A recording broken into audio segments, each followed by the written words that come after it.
আমরা 500 দিনের সময়সীমা টাইম লাইন সেট করেছিলাম যে 5ই সেপ্টেম্বর 2024-এর মধ্যেই রাস্তার কাজ শেষ হবে। তারপর বিভিন্ন সময়ে বিভিন্ন স্তরে আমরা পর্যালোচনা সভা করে যাতে 500 দিনের কাজটা আমরা 250 দিনে শেষ করতে পারি, অর্থাৎ 12 মাসও সময় লাগেনি। 2023-এর এপ্রিলে শুরু হয়েছে আর 2024-এর ফেব্রুয়ারি মাসে শেষ হয়েছে। বারবার মডেল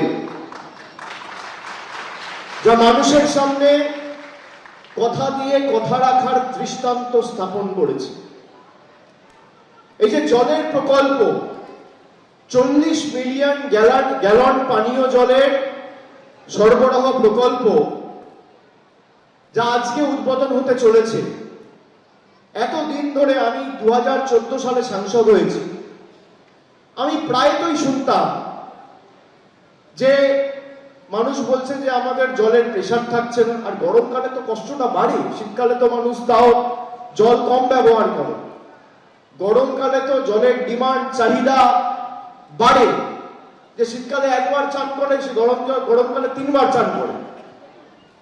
গরমকালে যখন প্রেশারটা কমিয়ে দেওয়া হয়, তার কারণ গার্ডেন ব্রিজ হয়েই জল আসতো, কেএমসির জল। আমি মনে করি যে ডায়মন্ড হারবারের বিস্তীর্ণ এলাকা জুড়ে যারা বসবাস করে তাদের অধিকার রয়েছে, যেভাবে জল কলকাতায় সরবরাহ করা হচ্ছে সেভাবে মহেশতলাতেও হবে, সেভাবে বজবজেও হবে, সেভাবে পূজালিতেও হবে। সেই কারণে 328 কোটি টাকা খরচা করে আজকে এই 40 মিলিয়ন গ্যালনের পানীয় জল সরবরাহ প্রকল্পের শুভ উদ্বোধন আমরা শুরু করতে চলেছি। তারপর মানে অলরেডি যেখানে এক্সিস্টিং কানেকশন আছে সেখানে আগামীকাল থেকে আর জলের কোনো সমস্যা থাকবে না, এবং যেখানে কানেকশন দরকার অলরেডি মিউনিসিপ্যালিটি কাজ শুরু করেছে। অ্যাডিশনাল কানেকশন যেখানে দরকার সেখানে অ্যাডিশনাল কানেকশনও করে দেওয়া হবে। এবং এই যে প্রকল্পটা করা হলো, এটা শুধুমাত্র আজকের ডিমান্ড মাথায় রেখে নয়। আজকে হয়তো মহেশতলা পুরসভা বা মহেশতলা বিধানসভা বা বজবজ পুরসভা বা পূজালি পুরসভা সব মিলিয়ে হয়তো 8 লক্ষ লোক বসবাস করে। সব মিলিয়ে হয়তো 8 লক্ষ লোক আজকে উপকৃত হবে।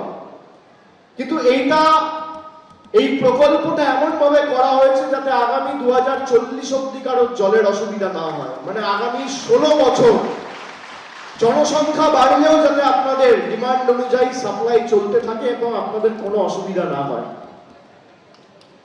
আপনি দেখুন, চোখে দেখুন যে আমাদের সরকার, মামাটি মানুষের সরকার, মমতা বন্দ্যোপাধ্যায়ের সরকার, ডায়মন্ড হারবারের বিধায়ক, সাংসদ, জেলা পরিষদ মেম্বার এই জেলার কথা দিয়ে আপনাকে কথা রাখতে পেরেছে কিনা।